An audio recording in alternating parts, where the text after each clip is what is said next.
Hello and welcome to the Brutal Iron Gym podcast, where our goal is to cut through the BS and deliver the brutal truth about topics related to health and happiness. So today's topic is training, and we're going to discuss quality over quantity. So this is not a listener request, believe it or not. So we've been doing a lot of listener request videos or podcasts recently, which is awesome. But this was something that I wanted to bring up, and it was based on just kind of watching people here in my own gym, sadly. And then also I've been traveling and getting to train at other gyms and just seeing the way in which people train.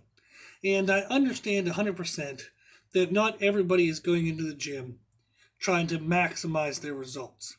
They want social connection. They want kind of just being generally fit. They want to get out of the house. They just enjoy maybe even just the activity of lifting. It's not that it's not important. It's not necessary that everyone tries to get the absolute most in terms of results to where they'll kind of like scrutinize every little detail. So I understand that, and I actually don't encourage people to go overboard with scrutiny of detail to the point where it would cause any kind of emotional or mental distress. So if somebody is competing in a sport that requires them to be physically fit and like the exercise and their training has a huge role in that. So let's say, powerlifter, strongman, an aesthetic competitor, like bikini, fitness figure, physique, all that stuff, bodybuilding. And let's say even like an athlete who does like, soccer, rugby, swimming, football, basketball, volleyball, baseball, all that stuff. So their training in all of that is important, and their attention to detail should be above the average person, okay? But even for average people, it's important that they pay attention as well, because you are in the gym, you are doing stuff, you might as well get the most for it. So I want to talk about attention to quality of what you're doing today in today's podcast, but also keep in mind that we have to keep that attention to quality reasonable for what you want out of your training. So if you're, just an average gym goer, you're going to the gym because your doctor told you to, or like you just want to be less fat, paying some more attention, okay, to your training will be beneficial. But do you need to approach it as if like you're a bodybuilder getting on stage? No, and that's okay. I understand that. But if you are a bodybuilder wanting to get on stage, then you should analyze the shit out of every single thing you do. So what I want to go through today is say, okay, what attention are you paying to your training right now? And is there one step up? So wherever you are, whatever your activity is, however in depth you are at this moment or whatever is appropriate for you, is there one step up that maybe you could give a little bit more? And part of what made me think of this was I was watching somebody do lunges, and holy shit, were they half-assed in their lunges. They were just kind of, it was almost like a barely knee-bent walk. And that's what it was just like, I'm sure they crossed it off their list of whatever they were supposed to do that day. But oh my gosh, was it useless. They might as well have skipped it. And when I saw somebody doing that, I was like, gosh, that is what people miss so much, is they go into the gym and they just go through the motions. They just try to get stuff in. And that's it. Like, they're not paying attention to the quality of what they're doing, therefore they're not going to get much out of it. And then even when you look at like people who do barbell-based sports, typically the mistake they make is they want more results, so they'll add more shit rather than paying attention to the quality of the shit they're already doing. So that's what I want to do this podcast about. So the first kind of mental concept I want to talk about is technique versus going through the motions. So then the next one we have is getting the most versus getting it in. So these two are going to be kind of related, but there is a small difference that I wanted enough to have them separated. But technique versus going through the motions is, if I'm going into the gym and I want to squat that day, so I can become better at squatting, okay? Like I want to get better technical skill at squatting. I want to get more physical development from my squats, whether that's strength or muscle growth. I just want more from my squats. Well, I have to give more into my squats. You only get out what you put in. So I was listening to a podcast recently, and they were talking about your level of preparedness will dictate your level of result. And you can kind of expand that and kind of manipulate the words a little bit here and say, is if I want a 10 out of 10, okay, in terms of what I could get out of my squats, then I need to be giving a 10 out of 10 of my attention.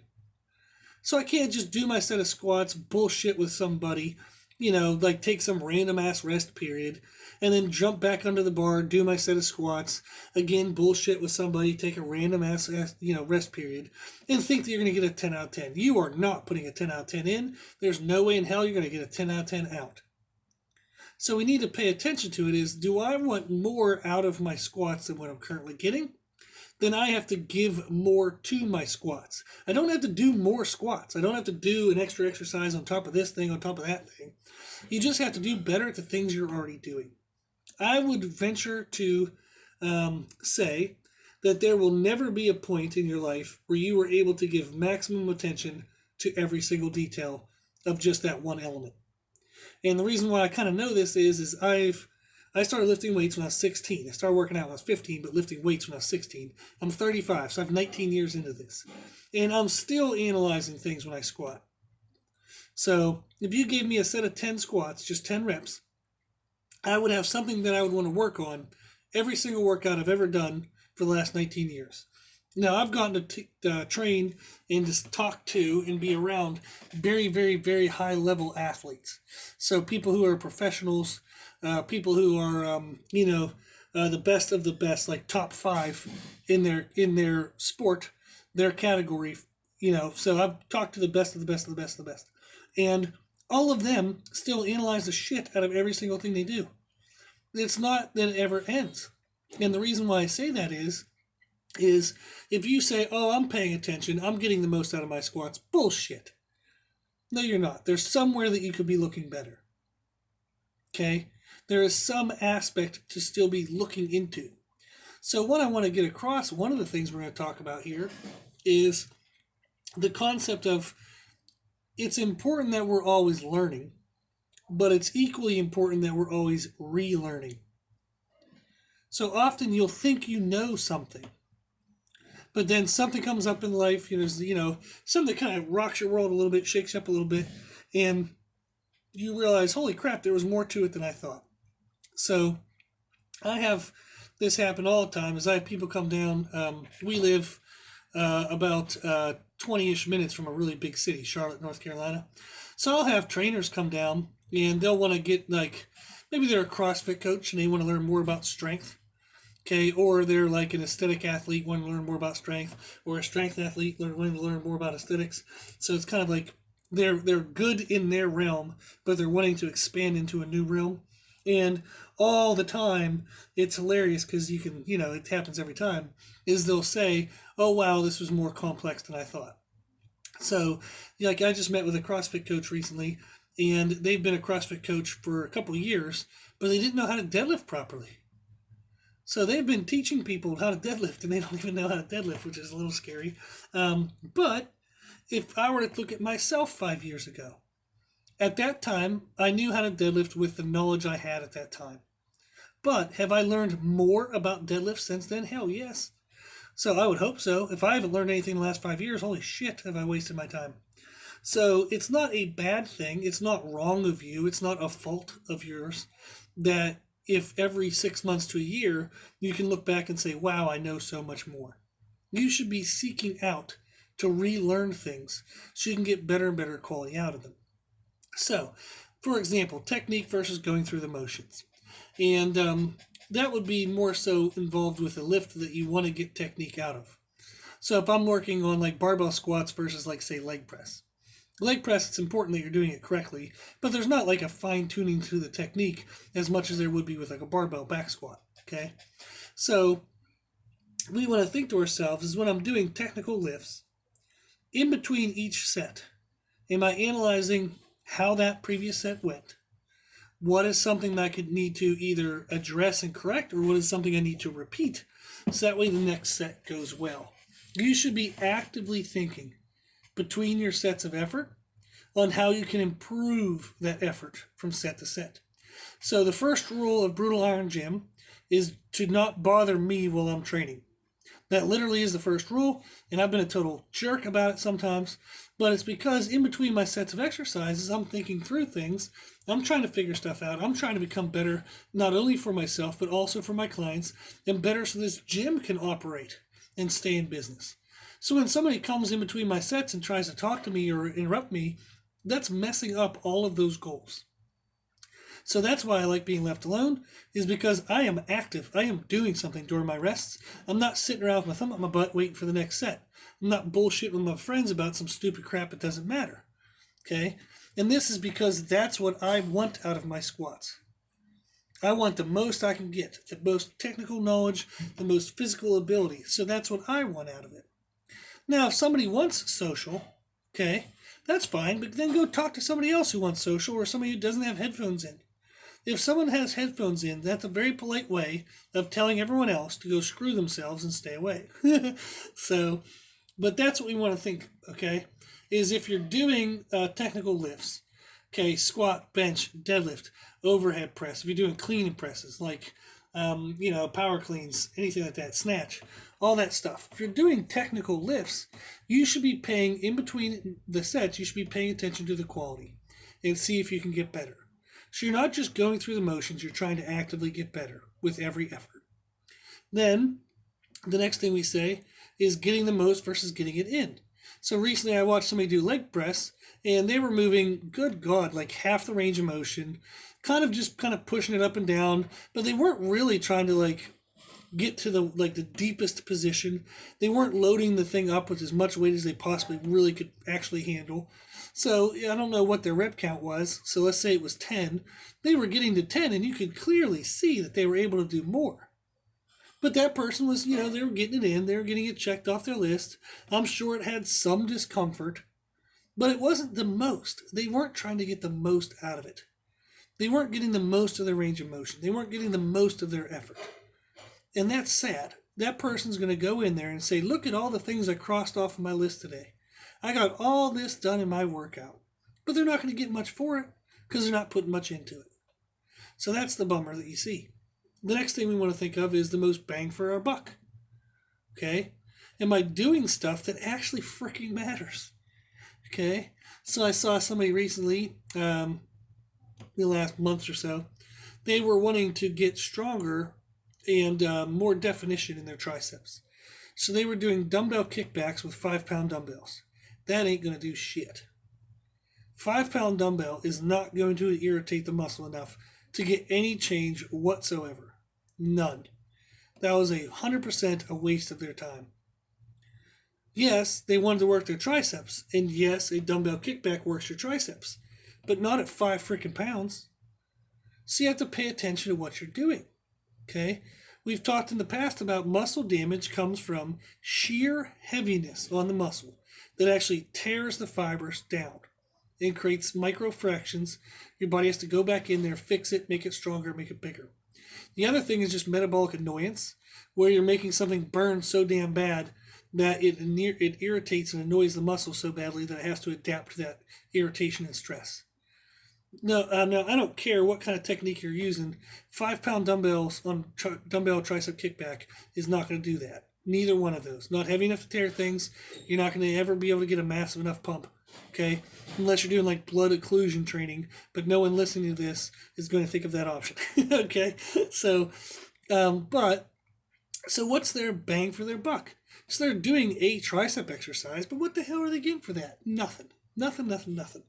So you think to yourself is, if I know muscles grow from being torn apart from heavy stuff, or it has to muscularly burn so damn bad that that'll make the muscle adapt, is what I'm doing causing one of those two things to happen? If I'm doing dumbbell tricep kickbacks to try to make better triceps, and this book or this app or whatever so-and-so on YouTube says that this is the right exercise, yeah, dumbbell tricep kickbacks work your triceps. But if it's not creating one of those two sensations, it's not working for you. So if somebody's strong enough to do dumbbell tricep kickbacks with a 30-pound dumbbell, oh yeah, that would be enough weight that they could get some shearing force and or get a pump out of it. But if you're only strong enough to do a 5-pound dumbbell, you're not strong enough to use dumbbell tricep kickbacks as an actual exercise. Yep, it's kind of a bummer, but that's true. Okay? So, instead you think to yourself is, what is something that uses my triceps that I could do heavy enough that can cause a shearing, tearing force on my muscles and or a massively miserable burning pump? That might be chest presses. It might be dips, maybe even cable tricep press downs. So maybe you're just too weak for dumbbell kickbacks to work, but you're strong enough that tricep press downs burns. Okay, at the weight you can handle. Perfect, good, use those. But if you're too weak for both of those, you should be doing dumbbell presses. You're probably too weak for dips if you can't do those two things. But you want to think to yourself is what I'm doing for my targeting area, is it causing the result or the stimulus that I need? So if you want the muscle to get a better shape, you have to tear the fibers. Okay? If you want to get the muscle bigger, you have to tear the fibers. The only difference is what you eat. Okay? So people who train like a bodybuilder, they just eat like a bodybuilder as well. That's how they get their muscles to grow. If somebody wants a more toned body shape and they want to have curves to their muscles, they want to have some separations, they still have to train like a bodybuilder. They would just not overeat. They wouldn't eat in excess. So that way their muscles come back harder and get better shape, but they're not going to grow too large. Okay? So it's nutrition that really dictates the difference, not your training. Your training should still be intense both ways. So that's what you want to think of is what am I getting what I want out of this exercise? So for example, I saw someone doing a people are going to be annoyed that I'm using them as examples, but hey, if this helps raise your awareness to it, maybe it's a good thing. But I saw somebody recently doing a side plank. So they were doing a side plank resting on their hand and their feet, and they're kind of like facing sideways. You can look up or Google a side plank if you don't know what that is. And then they had a weight plate, a 25-pound weight plate on their hip. So they were in a side plank. Okay, their feet were on the ground. They had one hand on the ground. They were facing sideways. So that loads a lot of weight into your freaking shoulder, and then it's supposed to challenge your core to some degree. Well, they were then taking a 25-pound plate and putting it on their hip. And I don't know what they expected what their target of that was. Because in that position, you're going to have more stress in your shoulder joint than you would on your core. And if they're flexing their glutes, then they're not going to really have any issue holding that position. So, and what I mean by this is that might have been a way to get their core to do some work. But it would have caused a lot of shoulder issues and or shoulder limitation. And is it the most work they could get out of their core? Probably not. So that exercise, the position was limiting. So if they wanted to maximize their core, it wasn't allowing that. If they wanted to maximize a single shoulder load to help with shoulder stability, I'd argue that ain't the right way either because they're in the wrong plane of motion. So they probably don't need shoulder stability straight outside of the body, like a T, like staying like a T. If they're doing overhead work, if they're a CrossFit athlete or Olympic lifter, and they're doing overhead stuff or even strongman, they want to have stability and strength in an overhead position. So there's a more specific way for them to train, rather than a side plank with weight on their hip. Is it a bad exercise? No. But is it the best exercise? No. So another example where I'll use myself, so I'll pick on myself, is I had seen on Instagram, there was a video of somebody showing athletic moves that they argued would blend goals. So they had this exercise where they said, okay, we're going to do a plank, okay, from your elbows and toes, resting on your elbows and toes, not hands, but elbows and toes. But you're going to do a plank across two benches. So you're going to have one bench where your feet are on it. Then perpendicular to that bench, you're going to be sticking out to the side, and you'll have another bench beside it, and you're going to rest your elbows on that. So if you think of two benches sitting kind of like 3 or 4 feet apart, and then you're doing a plank across the two benches. Then they said with one arm, have a dumbbell underneath you and do dumbbell rows. So you're doing planks with one arm dumbbell rows. That was their argument for a good blended exercise. Well, I'll tell you, because I tried it firsthand, that was bullshit. And I tried it with other people, and we all agreed it was absolute bullshit. It was way too damn hard in terms of core that you wouldn't ever be able to get enough of a weight to do the back row. So for example, for me to get a set of 10 on the back row, I was able to use a 50-pound dumbbell. But for one-arm dumbbell rows, I typically do sets of 10 with a 150-pound dumbbell. So I was 100 pounds lighter due to the limitation of the position and the core limitation. So was that a back exercise? No. I used my back, but I didn't work my back. It didn't cause this straining tear on the muscle because it's 100 freaking pounds lighter than what it should have been or what it would typically have been. Okay. And it didn't cause a pumping sensation in my back because my core was limiting. I could really only hold my core for about as long as I could do the 10 damn reps. And the weight was so light that 10 reps wasn't enough to get a muscle burn. So I wasn't able to get either a shearing heavy force on the back muscles or a pump like metabolic annoyance on the muscles. So that was really just a core exercise with back movement. It was not a back exercise. So that's important that we look at that when we look at what we are doing in our training. Am I getting the stimulus I need to get the growth that I want, or the change, or the adaptation that I want? So does what I want to target feel the greatest challenge?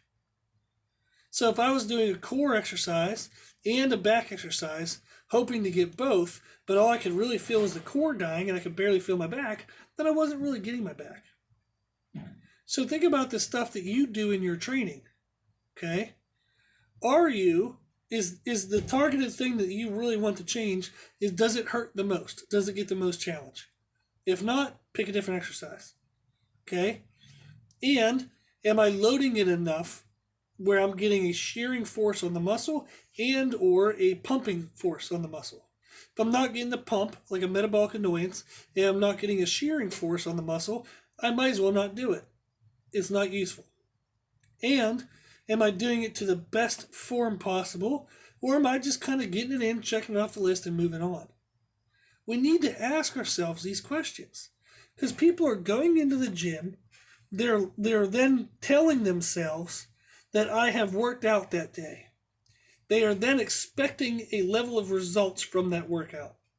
And overwhelmingly, their level of expectations far exceeds their level of work. They're coming in and giving a 5 out of 10, but they're expecting a 10 out of 10. And it doesn't work that way. You get the results out of what you put in. So if you're only getting a 5 out of 10 results, that's because you are only working to a 5 out of 10. It is very, very, very rare that your actual programming would be holding you back. It does happen, okay? But it's rare. Because even shitty programming done to the maximum ability is going to cause some adaptation. It would just cause adaptation in the wrong direction.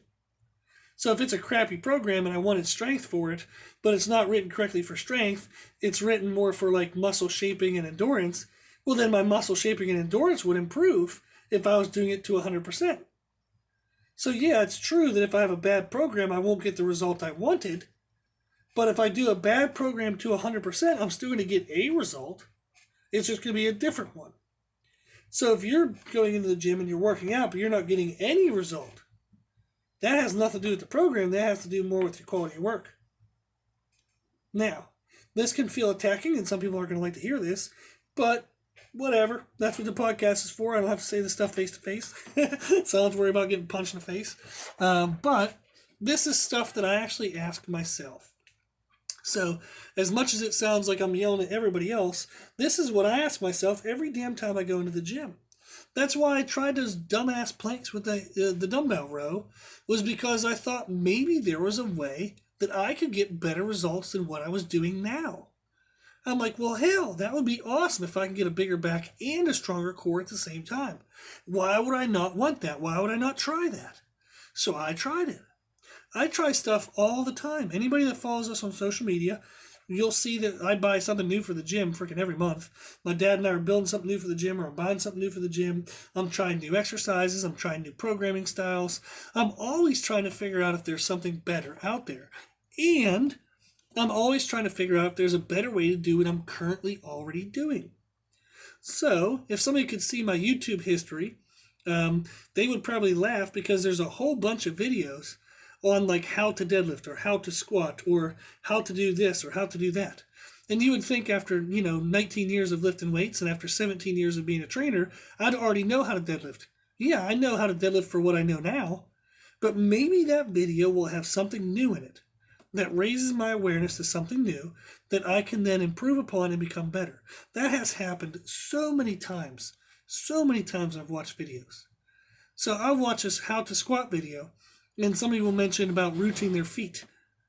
So they'll get their feet set. And then I'll think to myself, is like, yeah, I heard that a million times, but am I doing that anymore? Like, have I been paying attention to that? And then all of a sudden you go into your next workout and you're like, holy shit, I haven't been paying attention to that. I was paying attention to this, this, and this, but I totally forgot about the foot thing. So then all of a sudden you remember the foot thing, and then you get better and better and better. So it's extremely important to not only learn new things, but to relearn the old.